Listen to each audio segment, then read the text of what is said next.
Good morning, everybody. Welcome to your Rangers Review morning briefing. It is Friday, the 30th of January. I'm Derek Clark, and I'm joined this morning once again by Chris Jack. You can't get enough of us, folks. How goes it, Chris?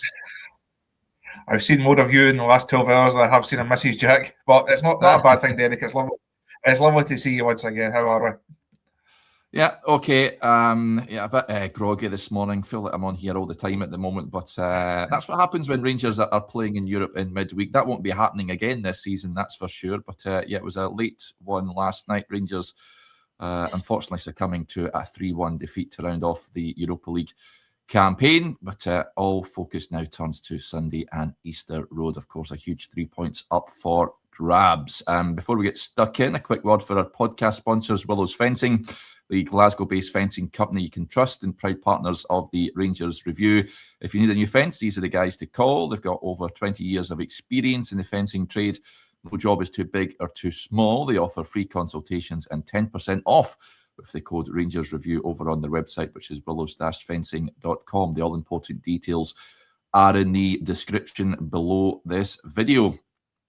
Right, there's not much more to say, I guess, from especially on last night's game, Chris. We discussed some of the big moments in that. I think a first half, 15 minutes spell that Rangers were masters of their own downfall in a way and lost the game. All 4 goals coming in the first half after a really good start by Rangers. Interestingly, after the game, Danny Rohl was speaking to Joshua and the assembled media, and he says it was a great start to the game. We showed really what we want to do.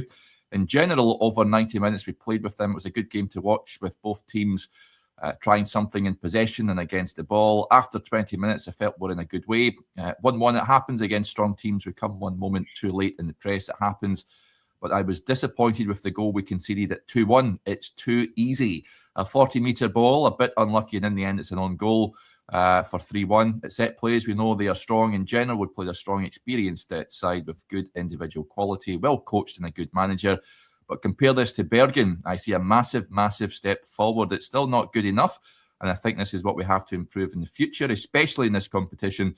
But when I see to go to Porto, to be on the front foot, to try something in possession, have a good mindset, travel and counter press together, I think we come a little bit from this level to our level at the moment. The final pass or action, you have to be online. But in general, I'm still proud of the development in Europe. This is what we can work on. I said to my players, I will not speak again about this game. The full focus now is on the league.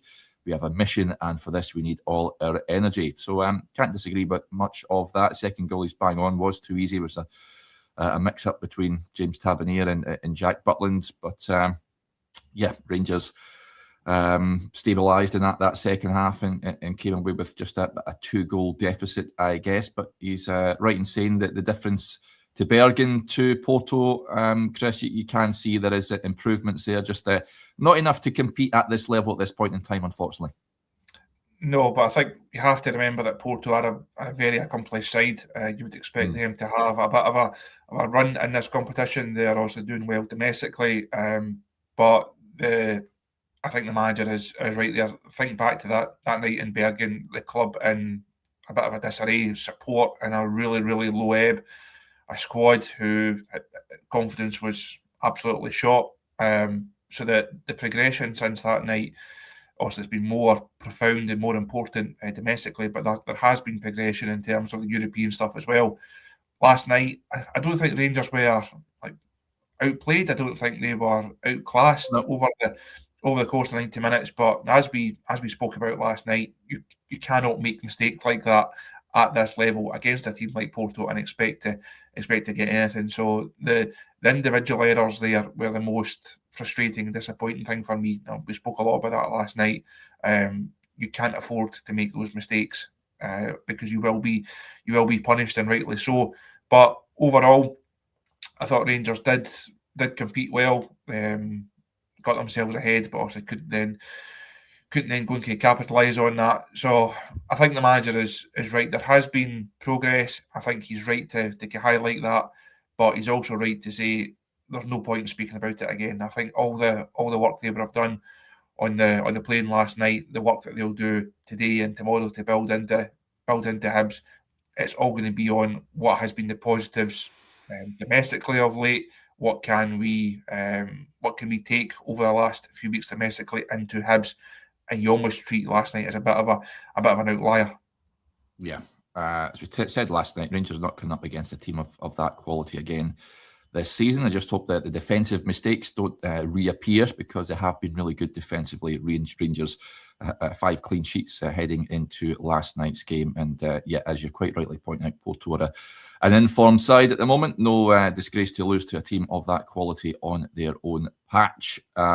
Interestingly, we touched on James Tavernier last night, but he equalled Alan McGregor's European appearance record, 109 games, which is quite a feat, that's for sure. Do you think he'll get the opportunity to surpass that, Chris? I think it'll be 109 and out. I think that particular record will remain shared. I think we've spoken about Tav a number of times over the course of the season, haven't we? Not just this season in terms of his longer term future. I think last night showed just where he is at this level. He's clearly a player who's on the slide, who has regressed and who will continue to regress, just like players of his age do at this stage in Tav's career. He's not going to get any better, is he? But I think you have to give him huge credit to get to that number. You think back to some of his best moments in a Rangers jersey have come in European competition. He came within a penalty kick of being only the second Rangers captain to lift a European trophy. So his European record and his European standing deserves to be applauded and appreciated.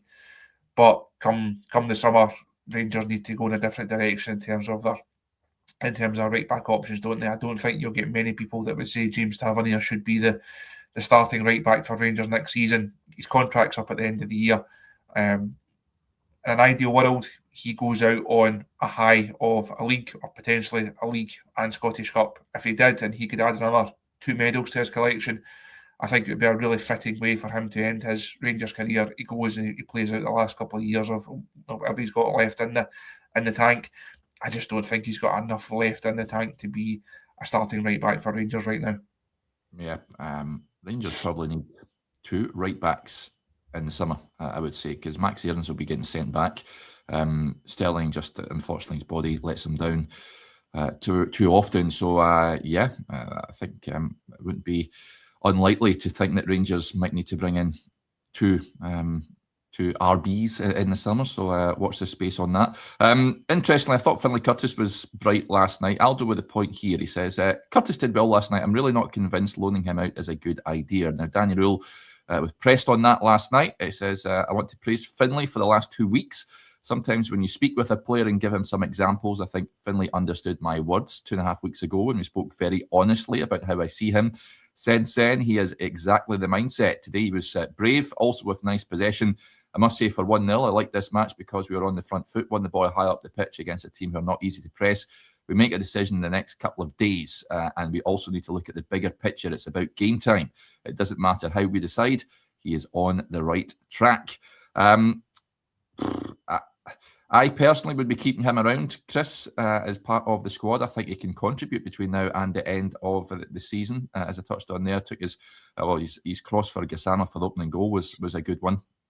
I'm not entirely sure loaning him to Kilmarnock is necessarily a good thing for Rangers. Would it be a good thing for Finlay Curtis to get probably more minutes than he would do at Rangers? I think that's what the manager is hinting at there. If you could read between the lines on that answer, I think he values what Finlay Curtis can bring to the side right now. But is he going to get the game time and the opportunities between now and the end of the season to go and really progress and to continue on the track that he's on? If Skov Olsen had not been signed, I think it's a different conversation. Come Sunday, Skov Olsen starts. Come the league game after that, and the league game after that, and the league game after that. If Andrew Skov Olsen is fit, he's the guy that's going to be starting. Rangers haven't signed him to be back up to Finlay Curtis.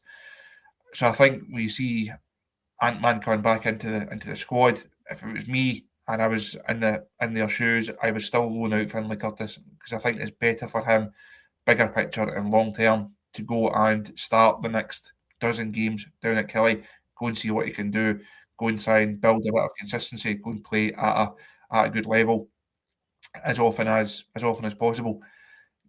If he only gets the odd 10, 15 minutes here and there, that's not going to bring him on in the manner that Rangers need him to be brought on in. So if Olsen wasn't there, I think it's a different conversation. But Skov Olsen is clearly the number one choice on that right hand side. We expect Rangers to go and add another forward as well. How many minutes is Finlay Curtis going to be able to actually get? I know it'll be a big call for him. A boyhood Rangers fan, he's got a chance to be at the club when the team potentially goes in and wins the league. I think it'll be a hard thing for him as well. But I think everyone has to look at the bigger picture. He needs as many minutes as possible right now. And will he get more minutes playing for Kilmarnock than he will for Rangers? I think that's fairly obvious, and the answer is yes.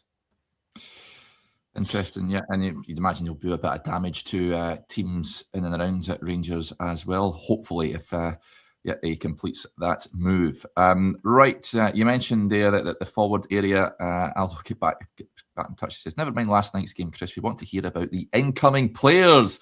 There's been a bit of a development on the chap from Germany, Ryan Naderi, the Hansa Rostock forward. Rangers, of course, very keen on bringing him into the club before the window closes on Monday evening. What's the latest with regards to that, Chris? When do we class this as a saga? Are we at the saga stage yet, or are we still just at the early stages of a transfer deal? Nah, a saga for me has to be about 2 weeks, at least 10 to 14 days. Well, thankfully we don't have a 10 to 14 day saga in Ryan Naderi. I've lost track of what day we're actually on, but it won't get to 10 or 14. Latest on him is that Rangers still keen, that they still want to sign the player, and the word from the other side of this arrangement is that the player is desperate to sign for Rangers as well. He wants this move to happen. He wants to be a Rangers player for the second half of the season. Unfortunately, the flying ointment here, of course, is Hansa Rostock. They naturally don't want to lose their best player, their main goal scorer. They've got a title to try and win as well. Rangers have increased their offer. Rostock have not accepted that offer, so it now depends on that negotiation. Who will blink first? Now, do Rangers go back in with a third bid? Do they try and up the offer once again? Or do Rostock realise that that's as good as they're going to get right now and just accept it and move on? The player is obviously the bit that's stuck in the middle. He's the one that all these negotiations clearly surround. His mentality has not been questioned over the last couple of weeks. I know he trained yesterday. Expect him to train today. We'll find out in the next hour or so if I get an update from the German end on it, whether he is training today ahead of their league game this weekend. He's still turning up. He's been professional. He wants to do the best for Rostock while he's there, but he wants to sign for Rangers. So I think both clubs have to be wary of that. Rangers will hope that is a positive for them. I think Rostock have to be mindful of, you want a good player, but you don't want a player that's going to be disengaged if he feels that you've denied him a chance to go and win a Premiership title at a club like Rangers. So I think the next 24, 40 hours are going to be really interesting on this one, but it's clear where Rangers stand. It's clear where Naderi stands. Whether that results in a deal being done or not, I think next couple of days will provide a bit of clarity. Yeah, I've got no issue with Hansa Rostock holding out, incidentally, for more cash. Strikers in form come at a premium at this time of the season. So if Rangers want this boy, they're probably going to have to pay through the nose for him. It's whether they need him now, and I think they do need a striker at this point in time now if they want to have a real stick-on chance of winning this league title. I think it cost Rangers a couple of seasons ago when Philippe Clement was got Rangers back into a title race, and Rangers failed to bring in a natural striker. I don't want us to be looking back in May, June time thinking, should have done likewise in January, and they never materialised. So, but Hansa Rostock hold all the cards at this point in time. Incidentally, their manager, Daniel Brinkman, was conducting his press conference yesterday, I think it was. And it's just some of the big things that he had to say in that. He says it's definitely a topic that goes through the media every day. I said last week that I'd like it to be different, but I understand you're all doing your job and you're asking for updates from the public. It's a difficult situation for us. Also for the boys, it's not an easy situation if you're dealing with it every day. We're trying to deal with it as well as we can. We're trying to keep in good contact with him. I think the situation has been pretty clear from our point of view and position, namely that we want to keep Ryan in the winter. In the end, the winter transfer window is a special transfer window. It's not like the summer where you could get players from a much bigger pool if you decide to leave. It's a different situation in the winter. We have a few days left. It would mean we'd have to do something on the pitch. It's not that easy. So yeah, he said, like I said to myself last week, never say never in football. You always have to see how things develop, but the current status quo hasn't changed. So that is Daniel Brinkman on Ryan Naderi. Your gut feeling, Chris, is this one getting over the line? Are Rangers maybe looking at another target? And do you think it's likely they bring a striker in before the window closes? I know that Joshua asked Danny Rohl last night about Danilo, who wasn't part of the squad due to his partner giving birth. But a bit of development on him. I think reports in the Netherlands suggesting that, well, NEC Nijmegen very keen on loaning him, and I think Danilo would fancy a move to the Netherlands over a permanent move to Cyprus. We'll start on Danilo. He will leave. Now we've reported that over the last couple of weeks that he's a player that would be allowed to move on if the right deal was done. There was obviously money on the table from Cyprus. I think Rangers would have preferred a permanent deal. I think they would have taken the money and moved Danny on a permanent basis. If now similar to the Naderi situation, if a player doesn't want to go and sign in Cyprus, then he's not going to go and sign in Cyprus, is he? No. If Naderi wants to sign for Rangers, that's what he's then got his heart set on. So I think Danilo will make that move back to Holland. I think there was reports yesterday that he was already on his way to Holland. As far as I'm aware, that wasn't the case. I think he's in London. Obviously, Mrs. Danilo is due to give birth, so that's a more pressing and a far more important matter for him. But he will move on, and that then leaves Rangers with a striking gap to fill, which will either be Naderi or it will be another. Again, we've spoken on the show and we reported on the site over the last couple of days. A loan option is being pursued if the Naderi deal doesn't progress and isn't completed. I think we said on Monday that Rangers wouldn't put all their eggs in the one basket on Naderi at this stage. It's too important. They can't afford to say it's him or nobody. They have to get another striker in. They have to add in the final third. So if the question is, will Rangers sign a striker? I think the answer is yes. Will it be Naderi? I think it's too early to say. I don't think we could commit to him definitely being the one right now. But Rangers are active. They are pursuing different alternatives. So I think they will sign a striker, and everyone will get their wish in that regard. Well, we're told it would be a crazy end to the window by Danny Rohl, so strap yourselves in, folks. Who knows who is going to arrive at the club? I think certainly striker is a priority for me.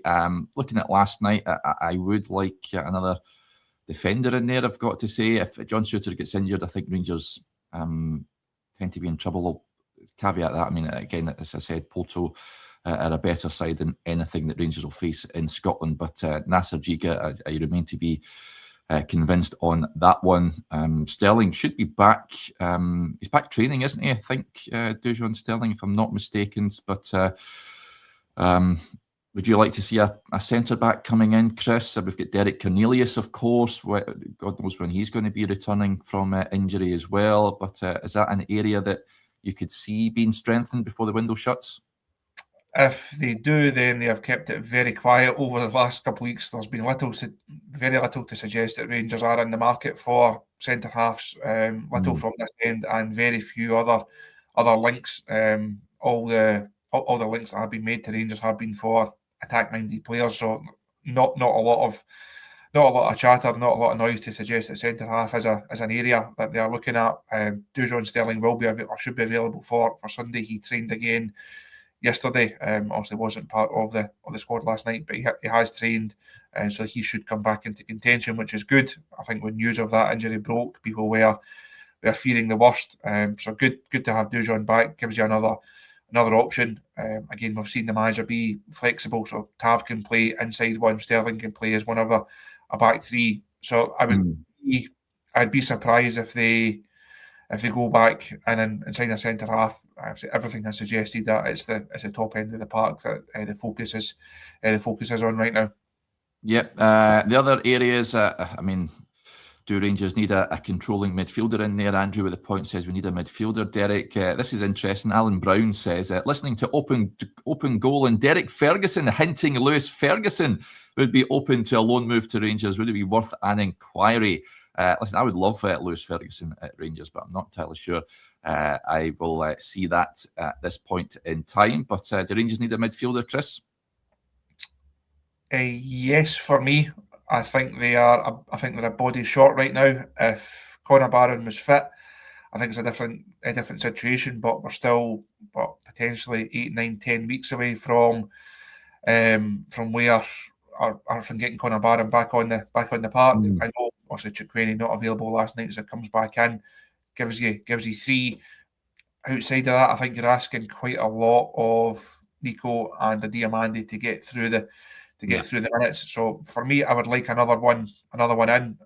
Again, we reported on that earlier in the window that a midfielder was the priority. They decided to go for Chukwueze, got him in, and I think that will prove to be a good bit of business. We also spoke about Dahl at Tromsø, Silas Anderson at Häcken was another one that we covered. Not a lot has moved on them. It looks like Dahl is going elsewhere, so I don't expect Rangers to go and spend several £million on another midfielder. If it was me and I was being greedy, I would like a striker in, and I think another midfielder wouldn't go amiss. But again, it's all gone a bit quiet on that. But as we said towards the end of last week, and certainly at the start of this week, the manager has kind of hinted at this as well. You can't rule anything out over this last couple of days. Pieces can fall into place very, very quickly when that deadline gets closer. You never know what could unfold. So I think if Rangers could get a striker in and they could address that issue, get your Danilo deal done, perhaps find a loan for Clinton and Ciala, finalise the Finlay Curtis situation. Obviously, Joe Rodwell is another one that we expect to head back down south sooner rather than later. So there's plenty of moving parts for Rangers right now. But I think another midfielder, if you were to say to the fans, you can have one, what would you like? They would take a striker all day long. If you could have another one and be really greedy, would you like a midfielder? I think they would say yes. So we'll see how the next couple of days unfold. Yeah, of course, we get Chukwueze in there as well. I wonder if he'll start at the weekend. Daniel did say that Nico can, even though him and Diamandi, I think ideally he would like to have rested a pair of them more so than he did last night. But given the options available to him, he's unable to. I thought they both had played well, the pair of them in midfield. They've got a good understanding, I think, Nico and Diamandi. Who knows what's going to happen. But the good news, folks, is that we will be back on Monday evening for a marathon deadline day show. So even if there's absolutely hee-haw happening, we'll be with you from the final hours of the window. I think we aim to go live around about 8:30 and be on until 11:30, I think, is when the window shuts, if I'm not mistaken, round about then. We'll all be involved. So if you're in for a brilliant entertainment, bit of night of entertainment that's in store on Monday, regardless of what happens at Ibrox. So there you go. Just with one eye on. You've just struck fear into my heart there, saying we're in for entertainment regardless of what happens. I'm now weary about what you've got planned over the weekend. Well, don't worry, I'll be keeping my clothes on and I won't be wearing swimming goggles. I'll be looking out the yellow tie right enough. That is a staple of these deadline day shows, whether there's business being done or not. So, we hope you can tune in for the show, folks. Right, Hibs on Sunday then. Just looking at, I think everyone came out of that game with a clean bill of health. So, based on that and based on the fact that Andreas Skov Olsen and Tochi Chukwueze back in contention for the game on Sunday, Chris, I would be... the start Chikwani, I'm not too sure. I'd be starting Skov Olsen. I think Mikey Moore comes back into the starting 11. Chermiti will lead the line for me. Other than that, John Suter replaces Nasser Giga. Now, Tour Romans, interestingly, Daniel says he'll be available next week. So good to see he's back on the training ground, and I'm very excited about seeing him in action. Tav probably starts at right back. And then your midfield trio, probably for me, Diamandi, Raskin, Asgard at this point, with Moore and Gassama supporting Chermiti. Any variation to that? I don't think you were far away from that. Good that the manager said last night that Romans was getting there. He obviously had to take off Jaden McComb. Well, didn't have to, but felt it was the right thing to do last night to take McComb off just to manage his load. One of the reasons why Romans has been brought in, just to help out in that area. So I think it's too early for Romans to start, but hopefully next couple of weeks we'll see him. Ahead of him, Skov Olsen is the one that everyone's looking for. I thought last week you could tell he was a guy that's not played an awful lot of football of late. There's some nice touches in there, but he just looked a bit short in terms of his sharpness. So he comes in, hopefully another week of training under his belt, then that certainly helps. Chukwueze is one of the interesting ones. I know, as we touched on there, the manager said last night that Nico can go again and you can rely on him to get through the minutes. I wonder if there's going to be a change in there, if it's Chukwueze comes in for Diomande, or do you just ask Dio, look, go and give us another 90 minutes, or go and give us another hour or so. After this week, the schedule does slightly ease a wee bit, or they don't have those extra European games anymore, so it does become easier to manage the loads, and you can start to kind of plot your way through almost the rest of the season now. If everyone stays fit, I think you can see how teams potentially shape up for certain fixtures. So it's nice to have those options. Time will tell if the manager agrees with us or not. Yep, I think I said Gassama on it. I would have Skov Olsen and Moore supporting Chermiti up top if I said that. But I'll be bringing Gassama off the bench as the match wears on, hopefully to try and exploit Hibs, who probably be without Kieran Bowie, who looks to be finalising a move to Verona. The Italians certainly have a real fetish for Scottish players at this point in time, don't they? But it'll be interesting to see how he gets on over there. They're struggling at the moment, Verona, if I'm not mistaken, down the bottom end of the table. But that was a player, certainly, that Johnny, when he was on the show this week, Chris said that he would like Rangers to have gone and signed, but that won't be the case. I think it's a good sign that a good thing that he won't be playing against Rangers, you'd imagine. I think he can go and do the business over in Italy. Hopefully that deal is done before Sunday. Yes. That's the one that we're keeping an eye on. I think he's a good player. I think he's got more to come, and I also think it's a really good move for him. As you mentioned, some of the other Scottish boys there that have made that particular move, every one of them has come on in terms of their game. I think if you ask any of them, they've really enjoyed the experience. A different culture, a different league, just going to different places and experiencing new and exciting things. So I think that will be a really good move for Kieran Bowie as a player and a person. From a Scotland perspective, wish him well. Hopefully he can go and kick on, and he can then become perhaps the next number 9 option for the national team. So hopefully that one is done. You'd rather that he wasn't there from a Rangers perspective rather than him being there. So I think he will do well. A name that we spoke a wee bit about a couple of weeks ago. I think we had the story on the website to say that Rangers had been asked to keep informed of developments. When you look at Bowie and you look at Naderi, you're then weighing up who has got the higher ceiling, who's got the more improvement, and ultimately what's the better deal. Is it 6 million or so for Bowie, or is it round about 3 for Naderi? I think you can see the fact that they've gone for Naderi. They clearly believe that he's a player that has got more to offer, and that's a better deal in a football and financial sense. So apart from that story we had a couple of weeks ago about Rangers kind of expressing that interest just to be kept informed, there's not been an awful lot of chat about Rangers being in for Kieran Bowie. So clearly a player they will have been aware of, obviously, but it doesn't look like it's one that they have pursued that heavily. So time will tell how he does.